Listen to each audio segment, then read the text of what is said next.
முதலமைச்சர் பேசுறாரு, அனைத்து ஜாதியினரும் அர்ச்சகராகலாம்ன்னு. சமஸ்கிருதத்துல மந்திரகம் சொல்ல வேண்டியது இல்லையா? தமிழ்லயே சொன்னா போதுமா? ஏன் அனைத்து ஜாதியினருக்கும் சமஸ்கிருதம் வரலையா?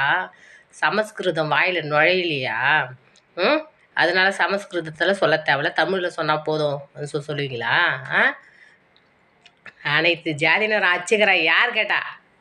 யார் முதல்ல அனைத்து ஜாதியினர் அர்ச்சகர் ஆவணும்னு யார் கேட்டா? ஆ? எம்பிசி கேட்டாங்களா? எம்பிசியில் யாருன்னா வந்து எனக்கு அர்ச்சகர் பதவி வேணும், எனக்கு கோயிலில் நான் வந்து அர்ச்சகராக இருக்கணும். எங்களுடைய கெப்பாசிட்டி எவ்வளோன்னு எங்களுக்கு தெரியும். நாங்கள் என்னதான் உருண்டு பிறண்டாலும் நாங்கள் பிராமணர் ஆக முடியாதுன்னு எங்களுக்கு தெரியும். எங்களுடைய கெப்பாசிட்டியோட அளவு எங்களுக்கு தெரியும். என்ன அது வந்து அவங்க இதுவை பிடுங்கி பிடுங்கி பிடுங்கி அவங்களுடைய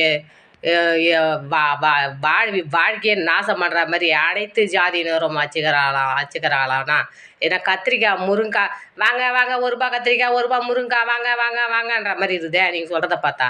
ஆ என்னது இதெல்லாம் அனைத்து ஜாதியினர் அர்ச்சகராகலாம்? எந்த எம்பிசி கேட்டுதா பிசி கேட்டுதா? யார் கேட்டா? ஆ எந்த எந்த ஜாதி கேட்டுது அர்ச்சகராகலான்னு? உங்களுக்கு தான் ஆசைப்படுது அர்ச்சகராகணும்னு. என்ன லைக் பண்ணுங்கள், ஷேர் பண்ணுங்கள், சப்ஸ்கிரைப் பண்ணுங்கள். நல்லா எல்லோரும் பார்க்கட்டும் இந்த வீடியோலாம். என்ன முதலமைச்சராக இருந்தால் கொடுத்தா நான் எது ரூல் கொண்டு வரணும்னு தெரியாதே. ஆ உயிரை காப்பாற்றுற வேலையை உயிரை காப்பாற்றுற டாக்டருக்கு நீட்டு வேணான்னு வைங்க. ஆ உயிரை அப்புறம் எவன் போய் சாவுது ஹாஸ்பிட்டலில் போயிட்டு? நீ கம்மி மார்க்கில் நீ பாஸ் பண்ணி டாக்டரை வந்து உட்காந்தீங்கன்னா எம்ம வரான்னு பார்த்து பயப்படணுமா நாங்களாம்? இது மாதிரி நீட்டை ரத்து பண்ணுவோன்றீங்க, அப்புறம் பார்த்தா அனைத்து ஜாதியில் அர்ச்சகர் எந்த ஜாதி கெடுத்து அர்ச்சகர் ஆகணும்னு? ஆ எங்களுடைய கெப்பாசிட்டி எங்களோட அளவு எவ்வளோன்னு எங்களுக்கு தெரியாது. அதுதான் பிராமணர்னா சும்மாவா?